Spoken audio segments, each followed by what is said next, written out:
L'élection présidentielle du 31 octobre 2020 s'est déroulée dans un contexte sociopolitique particulièrement tendu du fait d'une opposition qui voulait empêcher la tenue de ce scrutin par tous les moyens et qui a fait usage d'une violence sans précédent et de manœuvres de déstabilisation des institutions de la République pour tenter de parvenir à ses fins.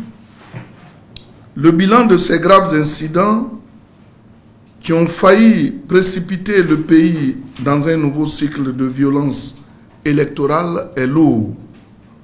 L'on parle de plusieurs dizaines de victimes et d'importants dégâts qui se chiffrent en plusieurs milliards de francs CFA. Aussi, au moment où les Ivoiriens se sont mis à rêver à nouveau de paix et de tranquillité, surtout au sortir d'une rencontre entre le président Alassane Ouattara et le président Henri Konan Bédié, qui a permis de jeter les bases d'un dialogue franc et sincère avec l'opposition, nous avons été surpris de voir le président du parti doyen effectuer un rétropédalage. En effet, à travers un communiqué daté du vendredi 20 novembre 2020, le président du PDCI-RDA a tiré à bout portant sur le dialogue amorcé avec le président de la République et qui, selon ses propres termes, avait réussi à briser le mur de glace et rétablir la confiance avec le pouvoir. M. Henri Konan Bédié, qui a une large part de responsabilité dans les violences qui ont secoué le pays, pose désormais des conditions pour poursuivre les négociations avec le président de la République, son Excellence M. Alassane Ouattara. Il prend même le risque de suspendre de façon unilatérale les dites négociations et subordonner leur reprise à la satisfaction de certains préalables, dont la libération de toutes les personnes interpellées. De toute évidence, il semble que le chef de file autoproclamé de l'opposition ait mal compris le sens des gestes de bonne volonté posés par le président de la République qui, il faut le rappeler, a décidé de restituer à M. Henri Konan Bédié l'intégralité de sa garde rapprochée, quand bien même certains éléments de sa sécurité auraient été surpris de connivence avec les acteurs des violences. Le président Alassane Ouattara ne s'est pas arrêté là, puisque le blocus des résidences d'autres dirigeants de l'opposition a été levé. Au lieu donc de saluer les mesures de confiance instaurées par le président de la République, son Excellence M. Alassane Ouattara, et de s'inscrire résolument dans le sens de l'apaisement, M. Henri Konan Bédié, contre toute attente, préfère engager l'épreuve de force avec le pouvoir. Pourquoi avoir accepté de rencontrer le président Alassane Ouattara à l'hôtel du Golfe le 11 novembre dernier, alors que M. Djikaoué, M. Ndri Narcisse et consorts étaient déjà dans les liens de la détention, et faire aujourd'hui de l'exigence de leur libération immédiate une condition sine qua non à la poursuite de ce dialogue. M. Henri Konan Bédié serait-il un chef de file sous influence ou sous le contrôle de ses faucons? La situation sociopolitique qui prévaut convoque tous les acteurs politiques au tribunal de la responsabilité et exige de tous de la retenue. Pour le RHDP, il n'est point question de succomber à ce chantage odieux, à cette surenchère nauséeuse et inacceptable. Il nous semble ici opportun de rappeler et de préciser, pour la bonne compréhension de tous, que les faits qui ont présidé à l'arrestation des personnes dont la libération est réclamée sont extrêmement graves. Les appels à la désobéissance civile, au boycott actif des élections ont débouché sur des cas de violence parfois extrêmes qui ont provoqué des pertes en vies humaines, des destructions de vies, etc.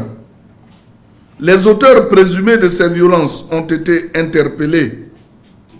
Des enquêtes sont en cours pour situer les responsabilités. Qui aurait donc peur de la vérité? Au demeurant, la création d'un organe de transition qui aurait pour objectif de contester et de renverser les institutions républicaines est un acte de sédition, un crime particulièrement grave qui ne saurait être passé en perte et profit. M. Henri Konan Bédié pense-t-il vraiment obtenir gain de cause en engageant l'épreuve de force avec le président Alassane Ouattara? Le bourreau qui a été défait peut-il imposer les règles du jeu à la victime de ces violences? Dans cette affaire, il y a eu quand même des crimes atroces, horribles. Un communiqué du procureur de la République daté du 21 novembre dernier rappelait les circonstances effroyables de la mort d'un collaborateur du ministre du Budget et du portefeuille de l'État. Des faits qui choquent les consciences. Dans quel pays sérieux peut-on tolérer de tels crimes odieux?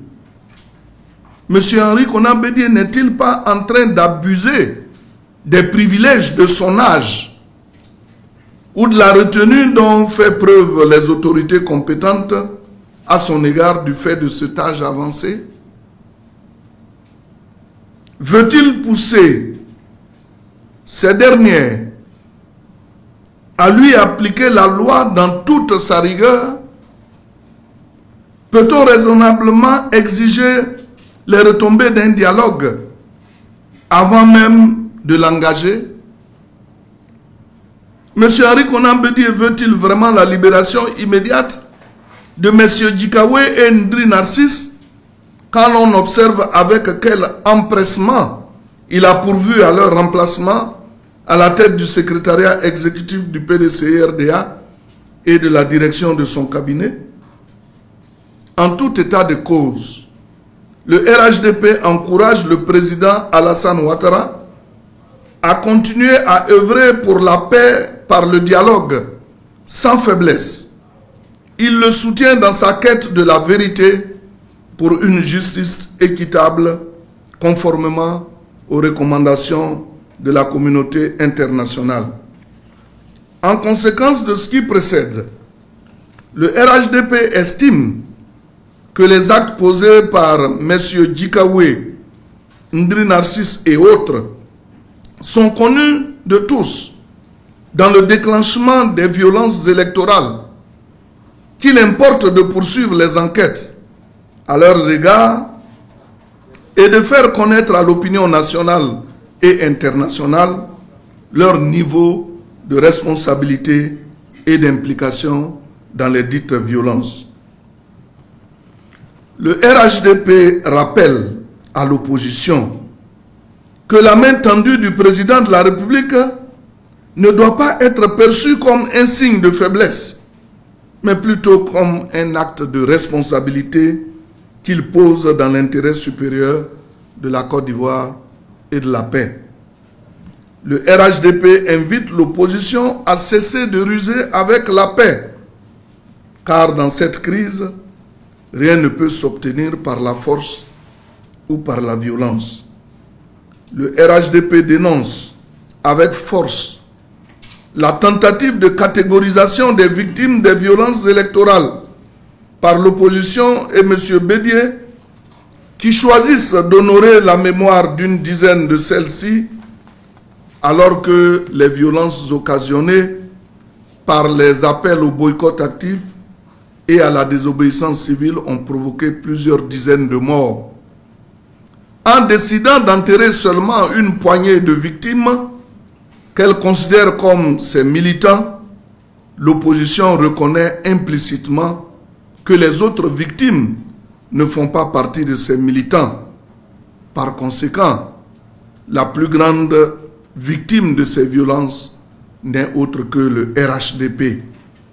Le RHDP dénonce par ailleurs l'appel à 1 minute de silence sur toute l'étendue du territoire, décrété par le président du PDCI-RDA, qui, quoique nostalgique du passé, n'a pas qualité pour agir dans ce sens. M. Henri Konan Bédié oublie souvent qu'il n'est que le président d'un parti politique, le PDCI-RDA. Le RHDP invite tous ses militants à demeurer mobilisés et vigilants face à l'évolution de la situation actuelle. Il assure le président de la République élu, son Excellence M. Alassane Ouattara, de son soutien total et sans faille dans la poursuite des enquêtes en cours et dans sa quête du dialogue pour une paix sincère et durable. Le RHDP invite le gouvernement à demeurer ouvert au dialogue, sans toutefois renoncer à poursuivre les enquêtes liées aux violences électorales, à rechercher tous les auteurs et leurs complices, quel que soit leur rang, pour faire émerger la vérité sur ce qui s'est effectivement passé. Le RHDP invite le gouvernement à prendre toutes les mesures qui commandent le maintien d'un climat de paix durable en Côte d'Ivoire. Car ici, il s'agit de la paix des Ivoiriens que l'opposition veut prendre en otage à nouveau, en se servant de cette paix comme un instrument de chantage. Pour terminer, le RHDP voudrait, face à ces attaques de tous ordres, indiquer la voie à suivre. Le Saint-Père, à l'occasion de la Journée nationale de la paix, à la prière de l'Angélus, le 15 novembre dernier, a prié pour la paix dans notre pays et a fait des recommandations fortes à la classe politique et au gouvernement. Le président de la République, président du RHDP, son Excellence M. Alassane Ouattara, a favorablement accueilli cette exhortation du pape et s'inscrit parfaitement dans cette approche empreinte de sagesse et d'amour. Le RHDP voudrait pour sa part inviter tous les Ivoiriens, y compris le Conseil permanent des évêques, à faire ces recommandations du Saint-Père fait à Abidjan le 22 novembre 2020 pour le RHDP, le porte-parole principal, Étienne Kobenan Kwasi Adjoumani.